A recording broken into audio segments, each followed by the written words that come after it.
యోహాను 28వ అధ్యాయము 32వ అధ్యాయము 6వ వచనం.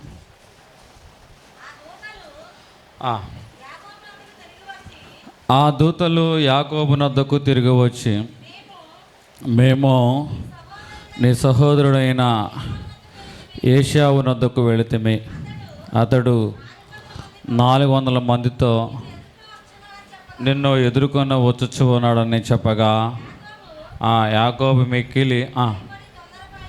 మిక్కిలి భయపడి తొందరపడి ఏశావు ఒక గుంపు మీదకి వచ్చి దాన్ని హతము చేసిన యెడల మిగిలిన గుంపు తప్పించుకొని పోవునని మందలను, పశువులను, ఒంటెలను 2 గుంపులుగా విభాగించెను. అప్పుడు యాకోబు, నా తండ్రి అయిన అబ్రహాము దేవా, నా తండ్రి అయిన ఇస్సాకు దేవా, నీ దేశమునకు నీ బంధువుల యొద్దకు తిరిగి వెళ్ళము. చాలు. ఇక్కడ యాకోబు యొక్క జీవితంలో 20 సంవత్సరాల పాటు భార్యల కోసం, బిడ్డల కోసం, భాగ్యం కోసం కష్టపడినప్పుడు దేవుని యొక్క స్వరము, నీవు లేచి బేతేలుకు వెళ్ళము అనే స్వరము వినపడింది. ఆ స్వరాన్ని బట్టి యాకోబు బేతేలుకు వెళ్ళే క్రమంలో తన అన్నయ్య అయిన ఏశావును ఎదుర్కొనబోవచ్చు అన్నవాడుగా ఉన్నాడు. తన దగ్గర నుంచి వెళ్ళిన వారు ఏశావు గురించి సమాచారం తీసుకొచ్చారు. మీ అన్నయ్య అయిన ఏశావు 400 మందితో నీ యొద్దకు తిరిగి వస్తున్నాడు అని చెప్పగానే, గడిచిన కాలంలో అన్నతో జరిగిన పాత జ్ఞాపకాలను జ్ఞాపకం చేసుకున్నట్టుని బట్టి ఇంకా తన సహోదరుడు తనకు వ్యతిరేకంగా నిలిచి ఉన్నాడని, తన ప్రాణము తీయగోర్చు ఉన్నాడని అతడు ఆలోచించేసి తన దగ్గర ఉన్న మందను, తన స్వాస్థ్యమును 2 ముక్కలుగా చేశాడు. ఒక భాగాన్ని ముందుకు నడిపిస్తున్నాడు, ఇంకొక భాగాన్ని దాని వెనకమాల నడిపిస్తున్నాడు. యాకోబు యొక్క ఆలోచన ఏమిటంటే, ఒకవేళ తన సహోదరుడు తన మీదకి దాడి చేస్తే మొదటగా ఉన్న భాగం మీదకి దాడి చేసినప్పుడు అది నష్టపోతే మిగిలిన దాంతోనైనా మనం బ్రతకవచ్చు అన్న ఆలోచన యాకోబు చేసిన వాడిగా కనబడుచున్నాడు. అలాగ చేసి తన స్వాస్థ్యాన్ని 2 భాగాలుగా చేసి అతను ముందుకు వెళుచున్నవాడుగా ఉన్నాడు. యాకోబు 20 సంవత్సరాలుగా కష్టపడిన సొమ్మును 2 భాగాలుగా ఎందుకు చేశాడు అంటే, సహోదరుడికి తాను చేసిన కీడు నిమిత్తమో అదే కీడు తన ఎదురుగా వచ్చి నిలబడుతుందని, ఏ మోసం చేశానో అదే మోసం తన ఎదురుగా వచ్చి తనతో మాట్లాడుతుందని, ఎటువంటి ఇబ్బంది పెట్టానో 20 సంవత్సరాల క్రితం, ఇప్పుడు 20 సంవత్సరాల తర్వాత నేను పెట్టిన ఇబ్బంది మరలా నా ఎదురుకు వచ్చి నన్ను హేళన చేస్తుందన్న భయముతో యాకోబు తను సంపాదించిన దాన్ని 2 ముక్కలు చేసిన వాడుగా ఉన్నాడు. ఇప్పుడు యాకోబు జీవితంలో దేవుడు శ్రమను అనుమతించిన వాడుగా ఉన్నాడు. దేవుడే స్వయముగా నీవు లేచి బేతేలుకు వెళ్ళమన్న దేవుడే. ఇప్పుడు దేవుడే యాకోబు జీవితంలో దేన్ని అనుమతించిన వాడుగా ఉన్నాడంటే, శ్రమను అనుమతించిన వాడుగా ఉన్నాడు. మన జీవితాల్లో కూడా కొన్ని సందర్భాల్లో మనము శ్రమను ఎదుర్కొనే వారంగా ఉంటాం. శ్రమపక్షంగా మన యొక్క ఉద్దేశం, మన వైఖరి ఎలాగ ఉండాలి అన్నదే ఈరోజు నా యొక్క ఆలోచన, నా యొక్క ప్రసంగం. శ్రమల ద్వారా దేవుడు మన జీవితంలో నూతనమైన కార్యం చేయాలి అనుకుంటున్నాడు. ఇది నా ప్రసంగ శీర్షిక. శ్రమల అనుభవం అనేది మన ఎదుట ఉంచుట ద్వారా దానిలో నుంచి నీ ద్వారా దేవుడు నూతన కార్యము చేయాలని.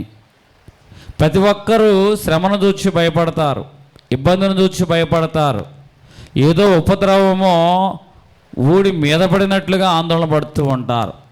కానీ యోహాను సువార్త 16వ అధ్యాయము 33వ వచనంలో దేవుని యొక్క వాక్యం చాలా స్పష్టంగా చెబుతూ ఉంది, నా యందు నీకు సమాధానము కలిగినట్లు ఈ మాటలు మీతో చెప్పుచూ ఉన్నాను.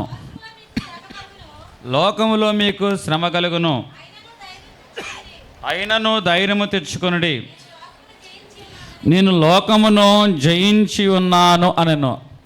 అంటే దేవుని యొక్క వాక్యము చాలా స్పష్టంగా చెబుతుంది, లోకములో మీకు శ్రమ కలుగుతుంది. మాలాంటి బోధకులైన మేము కొన్ని సందర్భాల్లో సంఘాన్ని బలపరచు నిమిత్తము, బిడలైన వారిని విశ్వాసంలో నడుపు నిమిత్తము, మీరు దేవుని నమ్ముకోండి స్వస్థపరచబడతారు, దేవుని నమ్ముకోండి క్రమపరచబడతారు, పరిస్థితులు మారుతాయి, రోగం తగ్గుతుంది, ఆర్థికపరమైన విషయాల నుంచి వెసులుబాటు వస్తుంది, గర్భఫలం వస్తుంది, వివాహం అవుతుంది అని చెప్తాం. దేవుడు తన బిడ్డలైన వారందరినీ ఆస్తికి కర్తలుగా చేయాలని చూస్తూ ఉన్నాడు. అయితే మరి ఒక కోణం గురించి ఈరోజు మనం తెలుసుకోవాలి. ఇదిగో మీరు లోకంలో మీకు ఏం కలుగుతుంది అంటున్నాడు. ఇది నా మాట, దేవుని మాట.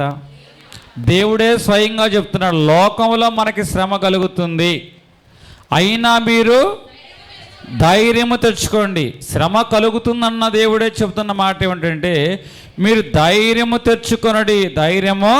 తెచ్చుకొనుడి అంటున్నాడు. నేను లోకాన్ని జయించి ఉన్నాను అంటున్నాడు. ఈరోజు నీవైనా నేనైనా సరే అంత హ్యాపీ ఎండింగు, పరిస్థితులన్నీ కూడా మనకు అనుకూలంగా ఉంటాయని ప్రయాణం చేస్తే ఖచ్చితంగా నువ్వు భంగపడతావు.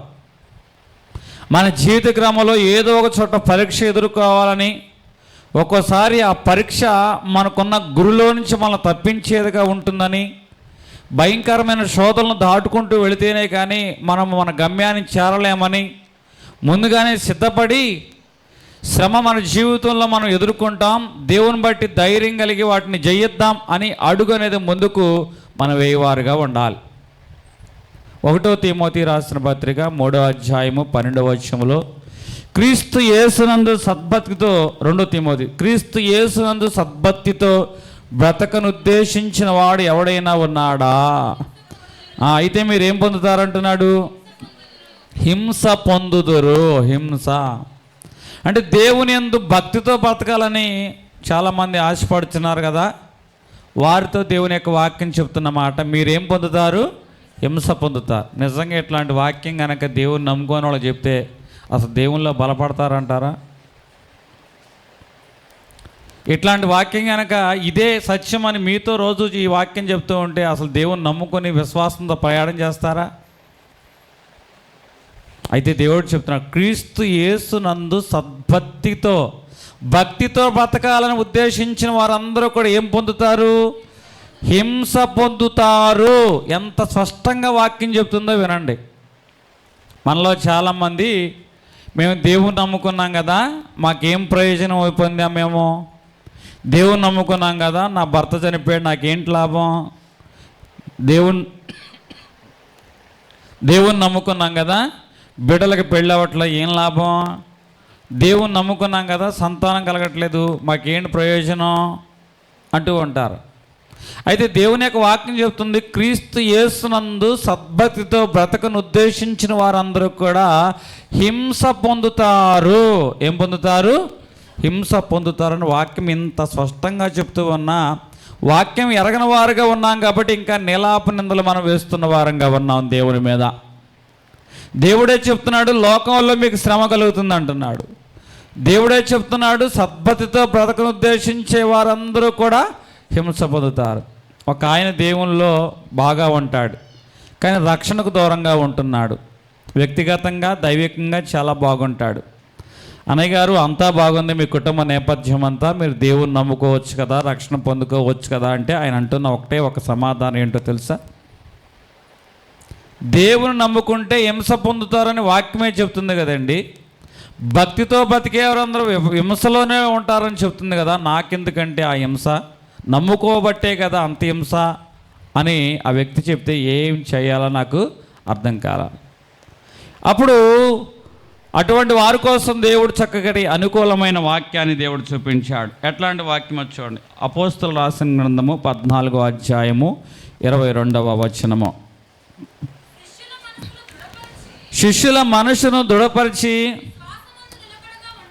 విశ్వాసమందు నిలకడగా ఉండవలనని అనేక శ్రమలను అనుభవించి మనము దేవుని రాజ్యములో ప్రవేశింపవలనని. అంటే వాక్యం ఏం చెప్తుంది?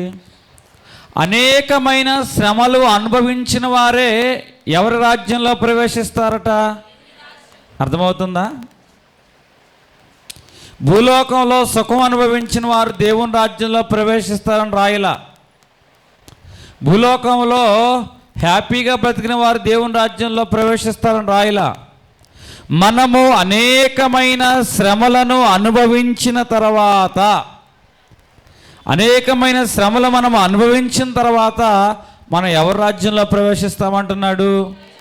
ఇప్పుడు చెప్పాలి మీ అందరూ సమాధానం.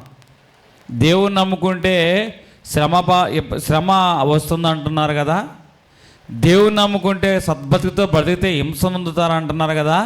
ఇంకా దేవుని నమ్ముకొని ఏం ప్రయోజనం అని మీరు అంటారు చాలామంది. అట్లాంటి వారి కోసం పౌలు గారు చక్కటి సమాధానం చెప్తున్నారు. ఎవరైతే దేవుని బట్టి శ్రమ పొందుతారో, శ్రమ పొందిన వారే ఎవరి రాజ్యానికి వెళ్తారట? శ్రమ లేనిదే మనకు సింహాసనం లేదు. శ్రమ లేనిదే దేవుని యొక్క రాజ్యములో అర్హత లేదు. దేవుని రాజ్యానికి ఏమి లేదు? అర్హత లేదు. 1 పేతురు 4వ అధ్యాయము 12వ వచనము.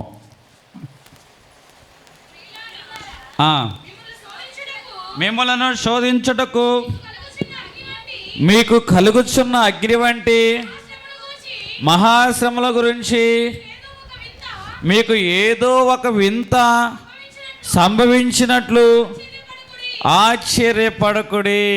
చాలు. మనకి ఒక అగ్ని వంటి శ్రమలు, అమ్మో మీరు కాబట్టి అట్లాంటి శ్రమలు తట్టుకుంటున్నారండి, మీరు కాబట్టి అట్లాంటి బాధలు తట్టుకుంటున్నారండి, మీరు కాబట్టి ఇట్లా ఇవన్నీ తట్టుకొని నిలబడ్డారండి అంటారు. వాళ్ళు అట్లా నిజంగానే మనం ఒక వెరైటీ మనుషులు అనుకుంటాం. మనం కాబట్టి అని వాళ్ళన్న మాటలు బట్టి నిజంగా ఒక వింత, మనకి ఈ శ్రమను బట్టి ఒక వింత జరిగింది అనుకుంటూ ఉంటాం. వాస్తవంగా నేను చెప్తున్న మాట, మన జీవితంలో శ్రమలు జరిగినప్పుడు మనకు మాత్రమే ఎట్లాంటివి జరుగుతున్నాయని మీరు అనుకోవద్దు అంటున్నాడు పౌలు గారు స్పష్టంగా పేతురు రాసిన పత్రికలో.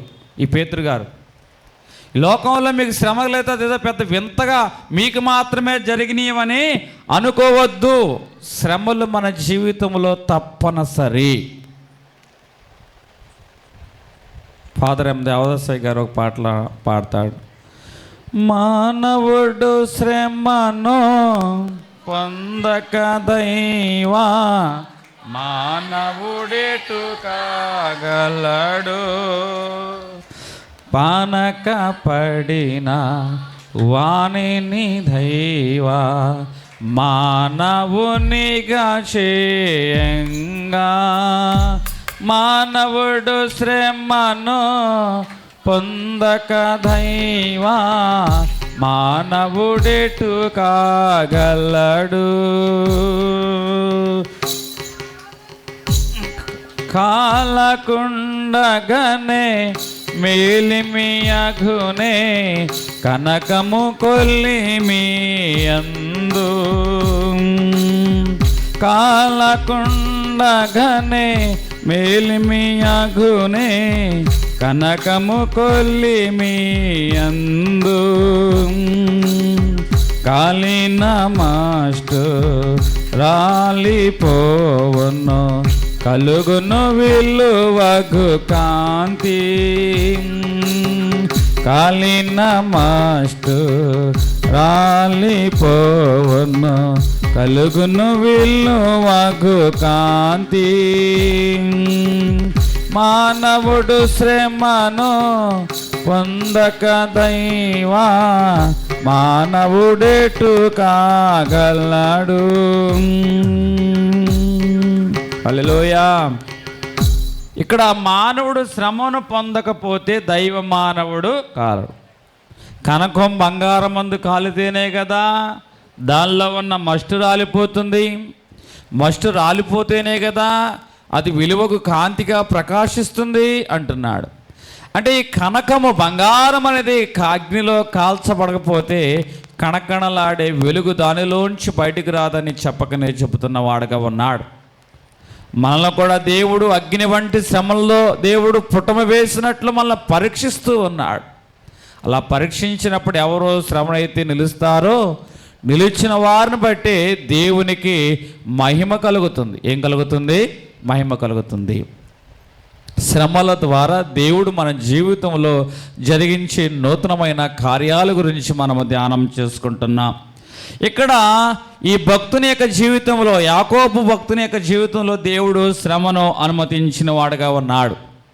అలా అనుమతించుటను బట్టి యాకోబు జీవితంలో జరిగిన నూతనమైన కార్యము ఏమిటి అంటే కీర్తనలు 119వ అధ్యాయము 67వ వచనము.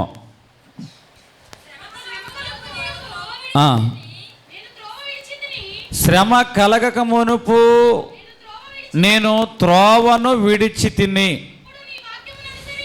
ఇప్పుడు నీ వాక్యమును అనుసరించి నడుచుకొనుచున్నాను. ఆగండి. ఇప్పుడు శ్రమ కలక మునుపు త్రోవను విడిచిన వాడుగా ఉన్నాడు. శ్రమ కలిగిన తర్వాత ఇప్పుడు ఏం చేస్తున్నాడట? నీ వాక్యాన్ని అనుసరించి నడుచుకుంటున్నా. అంటే దేవుడు మన జీవితంలో శ్రమ కలగజేయటం ద్వారా ఇప్పటి వరకు మనము మార్గము మళ్ళిన వారుగా ఉన్నామేమో, దృష్టి మళ్ళిన వారముగా ఉన్నామేమో, కానీ ఇప్పుడు శ్రమ కలుగక మునుపు నేను నీలోంచి తొలగిపోతా, త్రోవ నుంచి తొలగిపోయిన వాడుగా ఉన్నా. కానీ ఎప్పుడైతే శ్రమ కలిగిందో ఇప్పుడు నేను ఏం నేర్చుకుంటున్నాను? వాక్యాన్ని నేర్చుకుంటున్నా. శ్రమ కలగకపోతే వాక్యం నేర్చుకునేవాడా? 71వ వచనము.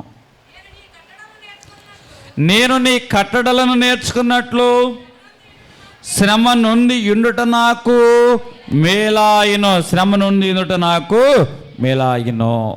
రెండవ మాట, శ్రమ అనేది నా జీవితంలో రావడం వలన నేను నీ కట్టడలను నేర్చుకుంటున్నాను. అది నాకు మేలే. ఏది మేలు? శ్రమ కలిగి ఉండటం నాకు మేలు. కారణం ఏంటో తెలుసా?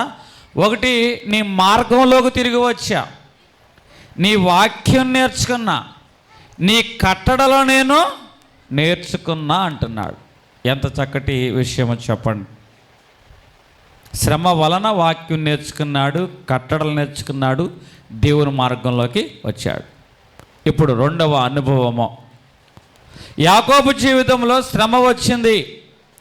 శ్రమ వచ్చుటను బట్టి అతడు ఎబ్బోకురేవు దగ్గర ఒంటరిగా నిలిచిపోయిన వాడుగా ఉన్నాడు. ఒంటరిగా నిలిచిపోయిన యాకోబు ఏం చేస్తున్నాడంటే ప్రార్థన చేస్తున్న వాడుగా ఉన్నాడు. ఎటువంటి ప్రార్థన చేస్తున్నాడు అంటే పట్టుదలతో కూడిన ప్రార్థన చేస్తున్నవాడుగా ఉన్నాడు. యాకోబు జీవితంలో శ్రమ అనేది రావడం వలన అతని జీవితంలోకి ఏమి వచ్చిందంటే పట్టుదల అనేది వచ్చింది. పట్టుదల అనేది వచ్చింది. మనలో చాలామంది అర్థం లేని వాటి కోసం పట్టుదల కలిగిన వారుగా ఉంటారు. పనికిరాని వాటి కోసం పట్టుదల కలిగిన వారుగా ఉంటారు.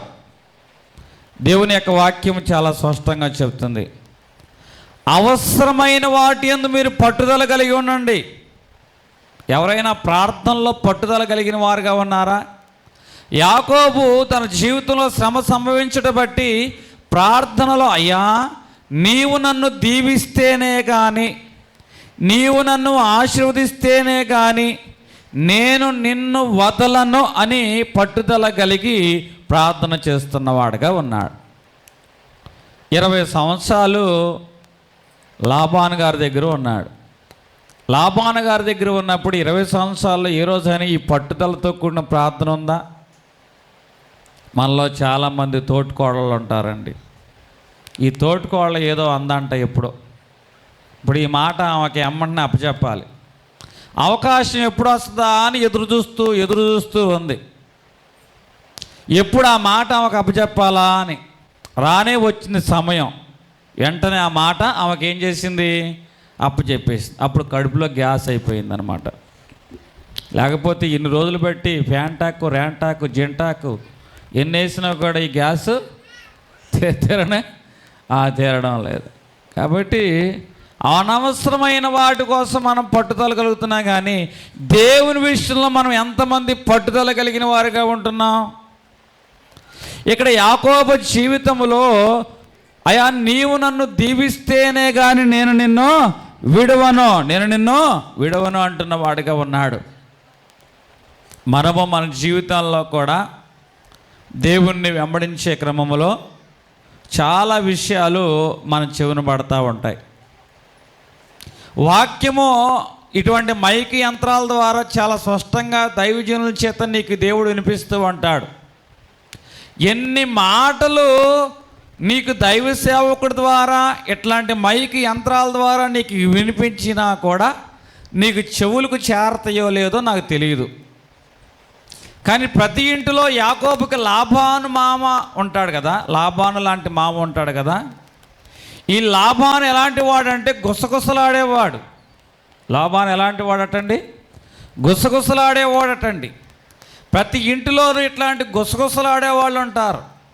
దైవ సేవకుడు ఎంత మైకు చెప్పుకొని ఎంత గట్టిగా వాక్యం చెప్పినా వాక్యం చెవుల్లోకి వెళ్ళదు. కానీ ఈ గుసగుసలాడేవాళ్ళు చెవుల్లో అర్థం కానట్టు చెప్పినా కూడా దాన్ని ఎంతవరకు ఎంత లోతుగా అర్థం చేసుకోవాలో అంత లోతుగా అర్థం చేసుకొని, ఎంత లోతుగా అపార్థం చేసుకోవాలో అంత లోతుగా అపార్థం చేసుకుని ఇక మనుషులు పట్టుదలతో బ్రతుకుచూ ఉంటారు. అంటే అపవాది చెవులో గుసగుసలాడినా కూడా నీకు వెంటనే అర్థమైద్ది. దేవుని యొక్క వాక్యము స్పష్టంగా నీతో మాట్లాడుచూ ఉన్నా కూడా నీ చెవుల్లోకి వెళ్ళదు. కానీ ఇక్కడ నేను చెబుతున్న మాట ఏమిటంటే, వ్యర్థమైన వాటి యందు నువ్వు పట్టుదల కలిగి ఉండడం కాదు, కానీ శ్రేష్టమైన ప్రయోజనకరమైన విశ్వాస సంబంధమైన విషయాల్లో మనం ఏం కలిగిన వారుగా ఉండాలంటే పట్టుదల అనేది కలిగిన వారుగా ఉండాలి. ఇక్కడ ఇంకొంచెము లోతుగా మనం చూసుకుందాం. యాకోబు జీవితంలో ఏం జరిగింది? మొదటిగా చెప్పాలి, శ్రమ అనేది సంభవించింది. శ్రమ సంభవించడం వలన దేవుని యొక్క వాక్యాన్ని నేర్చుకున్నాడు, ఆయన కట్టడలను నేర్చుకున్నాడు. 2, యాకోబు జీవితంలో శ్రమ సంభవించడం వలన అతడు పట్టుదల కలిగి, అయా నీవు నన్ను దీవిస్తేనే కానీ నేను నిన్ను పోనీయను అంటున్నాడు. ఇక 3వ విషయంకి వద్దాం. ఇతడు దేవుని దగ్గరికి రావడం వలన, శ్రమ సంభవించటం వలన ఇతడు ఎవరి దగ్గరికి వచ్చాడటండి? దేవుని దగ్గరికి వచ్చాడు. దేవుని దగ్గరికి వచ్చినప్పుడు దేవుడు అంటున్నాడు, యాకోబు నీ పేరు ఏమిటి? నీ పేరు ఏమిటి అనగానే వెంటనే యాకోబు ఏమంటున్నాడు? నా పేరు యాకోబు. ఇదే మాట సొంత తండ్రి, రక్తం పంచిన తండ్రి అడిగాడు, నీ పేరేమిటి అంటే నా పేరు ఏశావు అంటున్నాడు. నిజంగా నువ్వు దేవుని ఎదుటకు వచ్చినట్లయితే రక్తం పంచిన తండ్రి ఎదుట మాట్లాడినట్టు నువ్వు అబద్ధాలు మాట్లాడవు. ఆత్మనిచ్చిన దేవుని ఎదుట సత్యమే నువ్వు పలుకుతావు. ఇప్పుడు యాకోబు దేవుని దగ్గరికి రావడం వలన తాను ఎవరో తాను గుర్తించాడు. యాకోబు అనే మాటకు అర్థం ఏమిటంటే మోసగాడు. దేవుడు ఎందుకు స్పష్టంగా ఈ మాట అడిగాడు, నీ పేరేమిటి అని అంటే, అయ్యా నా జీవితము మోసముతోనే నిండి ఉన్నది. చిన్ననాటి కాలంలో నా అన్న ఆకలితో ఉంటే చిక్కుడుగాయలు కూర వండి, ఇప్పుడు నేను ఏం చేశానంటే బేరం ఆడా. దేనికోసం? జ్యేష్ఠత్వం కోసం. తండ్రి దగ్గరికి వెళ్ళి గొర్రె చర్మం కప్పుకొని మోసం చేశా. దేనికోసం? దీవెన కోసం, ఆశీర్వాదం కోసం. మామగారి దగ్గర ఉండి నా గొర్రె మందలను మేక మందలను ఏం చేయాలి? వృద్ధి చేసుకోవాలని గొర్రె మంద చూడు కట్టినప్పుడు చారలు గల పొడలు గల ఆ యొక్క గొర్రె మందలు రావాలని నీళ్ళలో గంజి చాల చువ్వ వేసి అవి తాగినప్పుడు ఆ చువ్వను చూచేలాగా చేసి పుట్టే సంతానం అంతా కూడా మచ్చలు పొడలు గలవగా నేను పుట్టించుకున్నా. అంటే ఎత్తుకు పై ఎత్తు వేసా.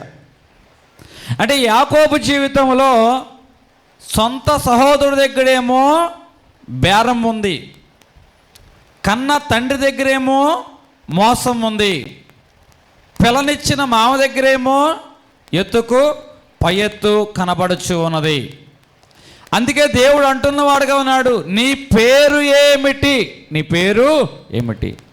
మనము దేవుని దగ్గరికి వచ్చినప్పుడు అటండి మనుషులతో మాట్లాడినట్లు మాట్లాడడం కాదు కానీ దేవుని దగ్గర వచ్చినప్పుడు నువ్వు ఏ లోపం కలిగి ఉన్నా లోపాన్ని దేవునికి స్పష్టంగా నీవు తెలియజేయాలి.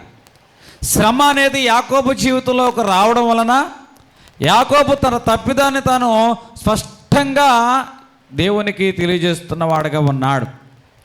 మరి యొక్క విషయము మొదటిదేమో వాక్యాన్ని నేర్చుకున్నాడు, కట్టడలను నేర్చుకున్నాడు. 2 పట్టుదల కలిగి దేవుణ్ణి అడుగుచూ ఉన్నాడు. 3 తనలోని లోపాన్ని ఏమిటో దేవునికి తెలియజేస్తున్నాడు. 4 ఇతనికి ఏమి అలవాటైందంటే శ్రమ రావడం వలన ప్రార్థన అనేది వచ్చింది తన జీవితంలోకి. యాకోబుకి నిజంగా ప్రార్థన తెలియదా అంటే తెలుసు. మరి ఈ 20 సంవత్సరాల నీ జీవితంలో ప్రార్థన ఏమైంది యాకోబు? అసలు నీ ఇంట్లో ఎవరో ప్రార్థన చేయట్లేదా అంటే, లేయా అప్పటికే మొదటి బిడ్డ పుట్టినప్పుడు ప్రార్థన చేసింది, 2వ బిడ్డ పుట్టినప్పుడు ప్రార్థన చేసింది, 3వ బిడ్డ పుట్టినప్పుడు ప్రార్థన చేసింది, 4వ బిడ్డ పుట్టినప్పుడు ప్రార్థన చేసింది. తన భార్య మొదటి భార్య ప్రార్థన చేస్తూనే ఉంది, కానీ యాకోబు జీవితంలో ఏమి లేదు, ప్రార్థన లేదు. సరే 2వ భార్య ఎవరు? రాహేలు. ఆమె సంతాన నిమిత్తం ప్రార్థన చేసింది, మొదటి బిడ్డ నిమిత్తము, 2వ బిడ్డ గుడ్రాలుగా ఉన్నప్పుడు ప్రార్థన చేసింది. ఇది యాకోబు తెలియదు అంటే తెలుసు. అయినా యాకోబు జీవితంలో ఏమి లేదు, ప్రార్థన లేదు. 20 సంవత్సరాల్లో 7 సంవత్సరాలు రాహేలు నిమిత్తము కష్టపడ్డాడు, కానీ లేయానిచ్చి పెళ్లి చేశాడు, అప్పుడు ప్రార్థన లేదు. రాహేలు నిమిత్తం 7 సంవత్సరాలు మరి ఒక 7 సంవత్సరాలు కొలువు చేశాడు, అప్పుడు ప్రార్థన లేదు. పశువుల కోసము భాగ్యము కోసం ప్రార్థన చేశాడు, అప్పుడు ప్రార్థన లేదు. అంటే యాకోబు జీవితంలో భార్యల కోసము ప్రార్థన లేదు, బిడ్డల కోసము ప్రార్థన లేదు, భాగ్యము సంపాదించుకునే విషయంలోనూ ప్రార్థన లేదు. పోనీ ఇది ప్రార్థన తెలియదా అంటే, ప్రారంభంలో ఆ రాత్రి తలగడగా చేసుకున్నప్పుడు ఇది దేవుని వైపున స్థలమని నూనె తీసి అభిషేకించి దేవుడికి ప్రార్థన చేశాడు. మరి ఇన్ని సంవత్సరాలు యాకోబు జీవితంలో ఏది లేకుండా పోయింది, ప్రార్థన లేకుండా పోయింది.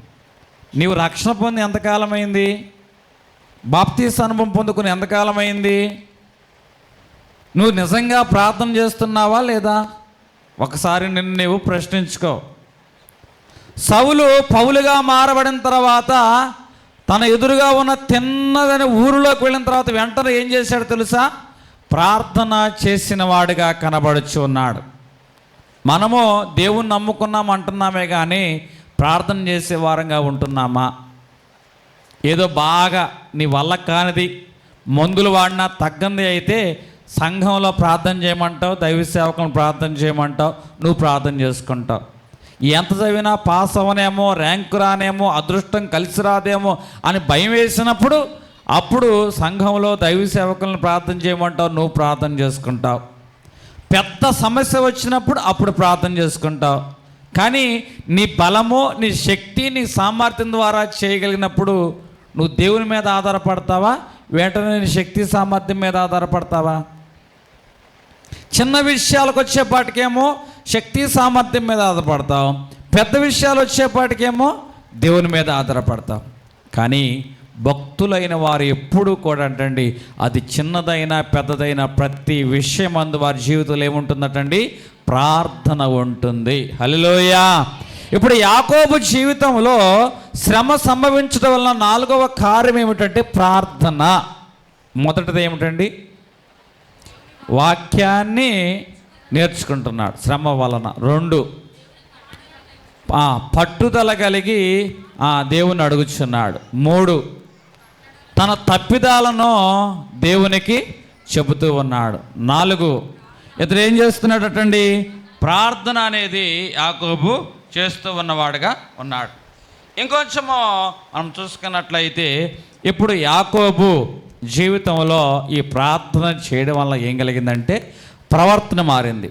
ఇప్పటి వరకు యాకోబు ఎలాగున్నాడంటే బేరగాడిగా, మోసగాడిగా, ఎత్తుకు పై ఎత్తు వేసువాడుగా ఉన్నాడు. ఈ 3 అనుభవాలు యాకోబులో కనబడుచు ఉన్నవి. ఈ నైజము యాకోబులో కనబడుచు ఉన్నప్పుడు దేవుని దగ్గరకు వచ్చాడు. ఇప్పుడు దేవుని దగ్గర బేరం అడుగుతున్నాడా? లేదు.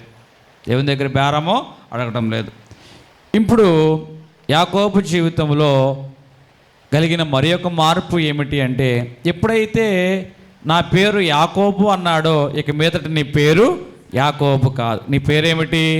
ఇశ్రాయేలు. ఇశ్రాయేలు అంటే ఇశ్రాయేలు అని దేవుడు చెప్పడం ద్వారా యాకోబు జీవితం ఎలాగుందంటే ఒక సాక్షార్థమైన జీవితంగా ఉంది. ఏ జీవితంగా ఉంది? ఒక సాక్షార్థమైన జీవితంగా ఉంది.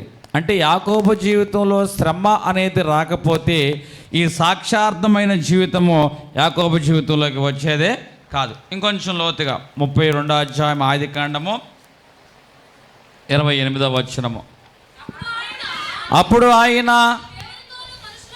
నీవు దేవునితోనూ మనుషులతోనూ పోరాడి గెలిచితివిగా కనుక ఇక మీదట నీ పేరు ఇశ్రాయేలే కానీ యాకోబు అనబడద్దు. యాకోబు అనబడదు అంటే దేవుడు ఎంత స్పష్టంగా చెప్తున్నాడు. బైబిల్ గ్రంథంలో పేర్లు మారిన వాళ్ళు ఉన్నారు. అబ్రాహాము దేవుడు ఎట్లా మార్చాడు? అబ్రహాము. షారాయిని దేవుడు ఎట్లా మార్చాడు? షారా కింద మార్చాడు. అట్లాగే సీమోను దేవుడు ఎట్లా మార్చాడు? పేతురు కింద మార్చిన వాడుగా ఉన్నాడు. సౌలును ఎట్లాగా మార్చాడు? పౌలుగా అంటే పేరు మార్చడం అంటే అక్షరాలు మార్చడం కాదండి, బ్రతుకు మారాలనే ఉద్దేశం దేవుని యొక్క ఉద్దేశం. మోసగాడిగా ఉన్న నీవు ఇశ్రాయేలుగా మారడం అంటే అనేకులకు నువ్వు ఎలాగుండాలంటే ఆశీర్వాదకరముగా ఉండాలి, నూతనమైన స్వభావం నీవు కలిగి ఉండాలని దేవుని యొక్క వాక్యం చెప్పకనే చెబుతుంది. ఇప్పుడు 31వ వచనము, 32వ అధ్యాయం 31వ వచనము. పెనియేలు నుండి సాగిపోయినప్పుడు సూర్యోదయం ఆయను, అప్పుడు అతడు తొడకుండుచు వచ్చెను. అంటే ఇప్పుడు యాకోబు జీవితంలో దేవుని చేత దెబ్బ తగలడం వలన, దేవుడు దెబ్బ కొట్టడం వలన అతని యొక్క నడక మారినది. నిజంగా దేవుడు నిన్ను కొడితే నీకు లాభమా నష్టమా? చెప్పాలి. దేవుడు మనల్ని కొడితే లాభమా నష్టమా? లాభం అన్న వారు చేతులు పైకి ఎత్తండి. దేవుడు మనల్ని కొడితే మనకు లాభమా నష్టమా? ఖచ్చితంగా లాభం. ఆయన విరగొట్టాడు అంటే అది ఫలవంతంగా మార్చబడ్డానికే. దేవుని చేత నువ్వు శ్రమ అనుభవించబడ్డావు అంటే ఇంకా బెటర్ పొజిషన్లోకి నువ్వు వెళుతున్నావని, ఇంకా బెటర్ పొజిషన్లోకి నువ్వు వెళుతున్నావు. అప్పటి వరకు యాకోబు మామూలుగానే నడిచాడు, కానీ దేవుడు ఎప్పుడైతే యాకోబును కొట్టాడో అతడు నడక మారింది, అతని యొక్క నడక మారింది. అప్పటి వరకు నడక బేరాలాడడానికి, అప్పుడు దాకా నడక మోసం చేయడానికి, అప్పుడు దాకా నడక ఎత్తుకు పై ఎత్తు వేయడానికి. కానీ నడక మారిన తర్వాత యాకోబు ఎలాగ నడుస్తున్నాడు చూడండి. 33వ అధ్యాయము 3వ వచనము. అప్పుడు అతడు 33 వచనం. తాను వారి ముందర వెళుచు తన సహోదరుని సమీపించే వరకు 7 మారులు సాగిలపడినో, నేలను సాగిలపడినో. ఇప్పుడు నడక మారింది అంటున్నా కదా. నడక మారిన యొక్క యాకోబు ఎట్లా నడుస్తున్నాడు చూడండి. తన అన్నను ఎదుర్కొనే క్రమంలో ఎన్ని మార్లు సాగిలపడ్డాడు? 7 మార్లు సాగిలపడిన వాడుగా ఉన్నాడు. ఎన్ని మార్లు అండి? 7 మార్లు సాగిలపడ్డాడు. దీనత్వం వచ్చింది, విధేయత వచ్చింది. ఇంకొంచెం 33వ అధ్యాయం 5వ వచనము.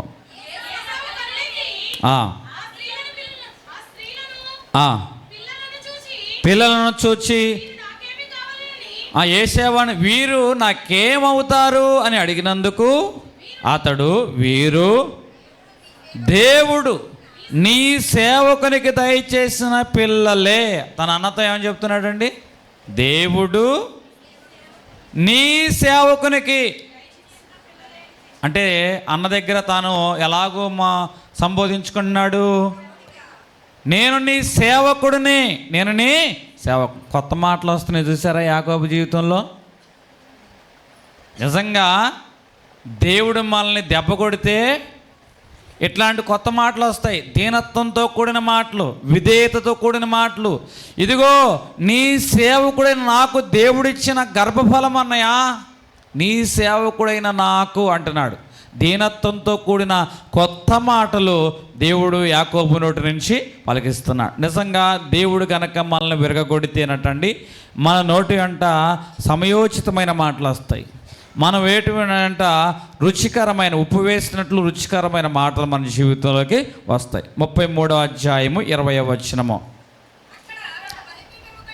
అక్కడ ఒక బలిపీఠము కట్టించి, అంటే ఇప్పుడు చూడండి, యాకోబు జీవితంలో దేవుడు శ్రమ తీసుకురావడం వలన ఇప్పుడు ఏం కడుతున్నాడు?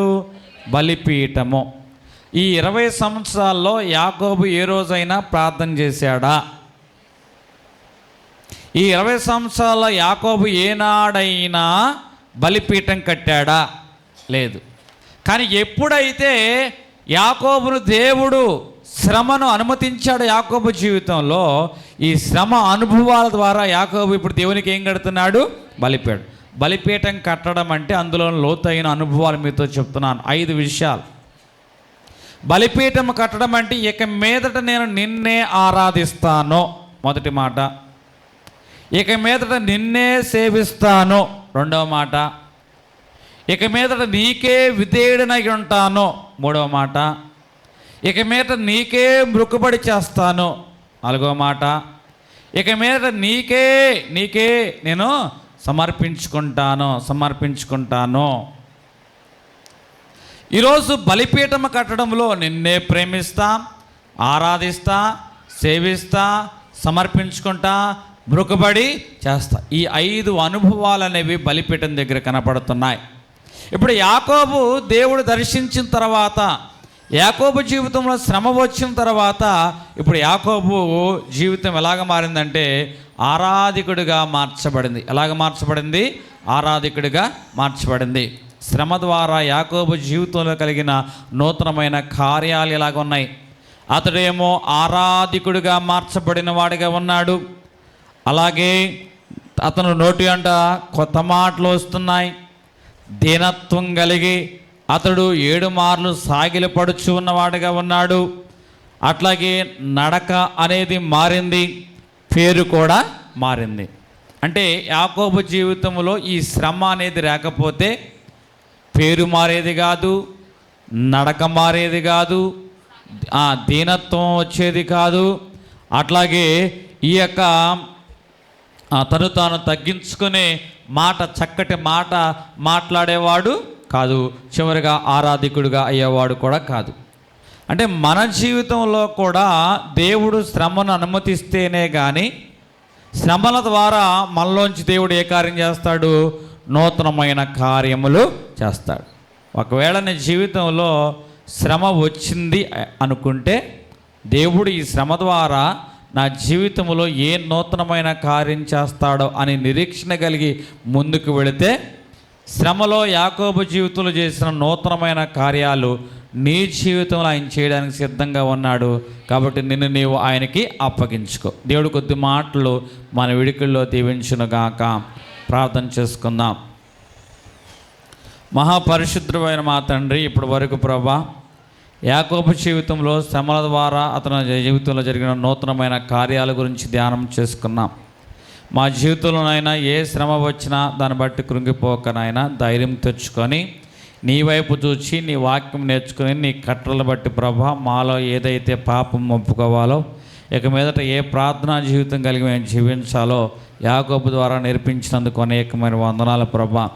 శ్రమల ద్వారా యాకోబు జీవితంలో చాలా నూతనమైన కార్యాలు జరిగించినట్లుగా మా జీవితంలో మేము అనుభవిస్తున్న శ్రమల ద్వారా నూతనమైన కార్యాలు జరిగించమని, అందుని బట్టి ప్రభా నీ యందు మేము నిరీక్షణ కలిగి ప్రభా మా ఎదుట ఉంచబడిన బహుమానం పొందేంత వరకు ఓపికతో మా ఎదుట ఉన్న పరుగు పందెంలో పరిగెత్తేవారుగా మమ్మల్ని నడిపించమని అతి త్వరగా రానయ్యన్న యేసు నా వేడుకుంటున్నాం తండ్రి. ఆమేన్.